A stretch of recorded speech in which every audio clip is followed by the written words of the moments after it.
a general recommendation 30, I won't give too many details, but which is on the discrimination towards non-citizens, and that applies, I mean, the provisions under what this recommendation deals with is very much a focus for migrant workers and also refugees, because most of the time people working abroad are non-nationals or non-citizens. And there are a number of important provisions and recommendations for states in that document in terms of access to justice, in terms of access to citizenship, and we need to tap into those existing instruments as well, which are widely ratified. So the UN Migrant Workers Convention is there. It's not widely ratified, doesn't mean even though there are no immediate prospects of large ratification, it doesn't mean we have to advocate the ratification, but we see that there are also, when it's ratified, a lot of implementation problems. So let's not too much focus necessarily or exclusively focus on this advocacy point, but let's also look at what is existing, what is also a resource for states to inform their own policies. So in a way, what to wrap this up, we're going to bring at the Global Forum on Migration and Development, we're going to bring forward the contribution at the Hague Process on Refugees and Migration, where we're going to say, look also at these existing instruments, because in the end, or to start with, migrants' rights are human rights, and most of the core human rights provisions are also relevant to migrant workers and refugees and other displaced persons. So I think that we can bring some more emphasis to that point. So it's one of the lines we will try to push. So could you give us few mechanisms to have a fruitful collaboration between the Philippines and other countries? Or the way we work also as an international process? Yes, okay. yes. Yeah, it's a sort of non-identified project. It's called the Hague Process. So although it's an organization, it's a process, right? We try to. It's an ongoing dialogue.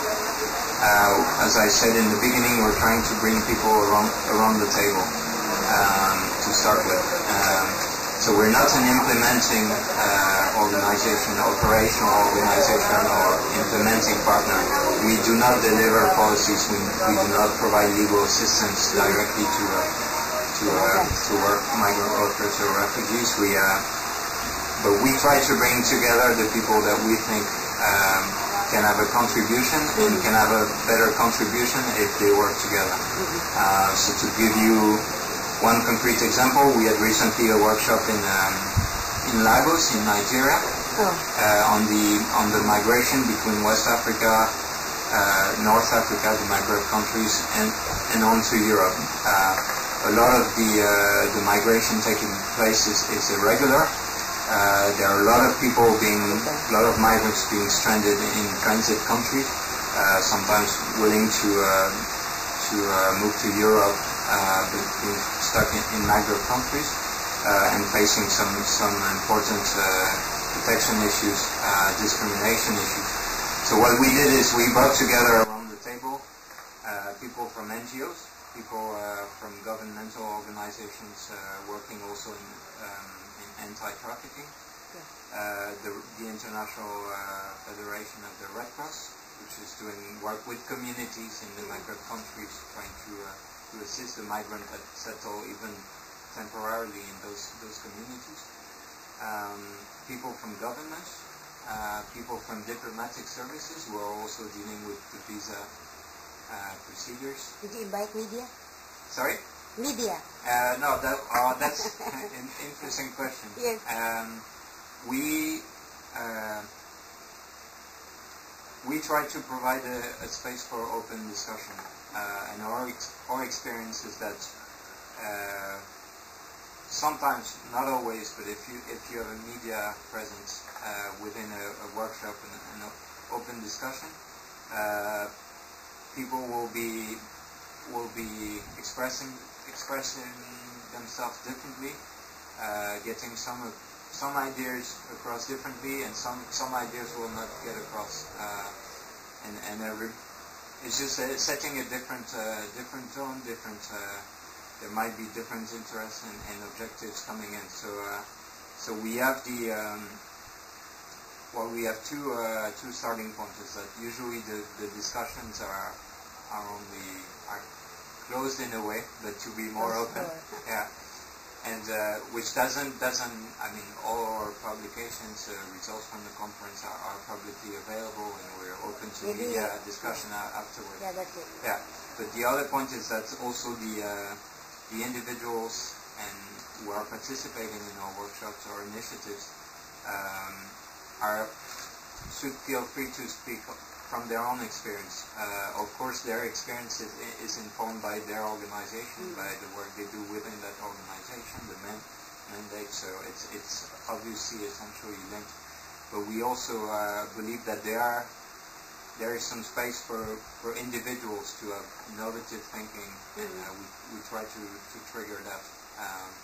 So giving maybe sometimes space to people who think that their organization is tying them and giving them more space to think about new ideas and as I said also earlier, to cooperate with or to engage discussion with people that they never meet with. So it's the case we try to engage local authorities. I'm working on a project on called the Big Cities Initiative. We try to engage local authorities on inclusion policies for migrants and refugees. We look worldwide as much as we can. Which are the cities which have interesting inclusion policies, who are proactive in providing advice and assistance to migrants and refugees settling within their limits. Cities which are able to bring together NGOs who have the grassroots expertise and experience to leverage their capacity to assist those populations. Which are the cities that are considering these people, regardless of their status, members of their community, members of the city community as residents, and engaging them on the basis that because they are here, they should have a say in decisions that affect their lives. And once we identify, or it's also a process, it's not necessarily that